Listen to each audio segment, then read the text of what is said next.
सिंहदरबारको गेटमै किन रोकिए कानुन व्यवसायी? विगत लामो समयदेखि नेपाल बार काउन्सिल र बार एसोसिएसनको परिचय पत्रका आधारमा सिंहदरबार प्रवेश पाउँदै आएका वकिलहरूलाई अहिले नागरिक एपबाट गेट पास लिनुपर्ने व्यवस्था गरेपछि विवाद चर्किएको छ।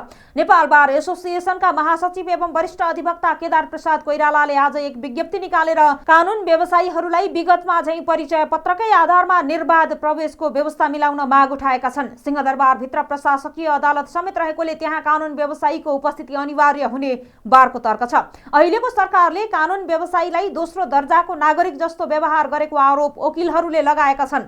कतिपयले पूर्व प्रधानमन्त्री केपी शर्मा ओली र पूर्व गृहमन्त्री रमेश लेखकको गिरफ्तारीलाई गैर कानुनी भन्दै बारले अभिव्यक्ति दिएका कारण प्रतिशोध स्वरूप यो कडाई गरिएको दाबी समेत गरेका छन्। नेकपा एमालेका युवा नेता तथा प्रतिनिधि सभा सदस्य सुहाङ निङमाङले पनि यस विषयमा प्रधानमन्त्री बालन शाहको ध्यानाकर्षण गराएका छन्। निङमाङले प्रधानमन्त्रीको सचिवालयमा लिखित र मौखिक रूपमा ध्यानाकर्षण गराउँदै नागरिकको न्यायमा पहुँच सुनिश्चित गर्न कानुन व्यवसायीलाई सहज प्रवेश दिनुपर्ने माग उठाएका छन्।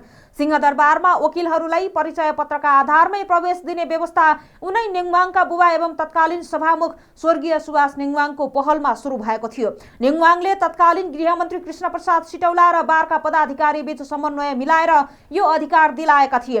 हिजो प्रशासकीय अदालतका रजिस्ट्रार सरोज राज रेग्मीले सूचना निकालेर कानुन व्यवसायीको हकमा नागरिक एपको सिंहदरबार गेट पास अनिवार्य गरिएको जानकारी दिँदै मुद्दाका पक्ष र वारेसका हकमा भने तारिख पर्चाका आधारमा प्रवेश पाउने साबिककै व्यवस्था कायम राखिएको स्पष्ट पारेको थियो।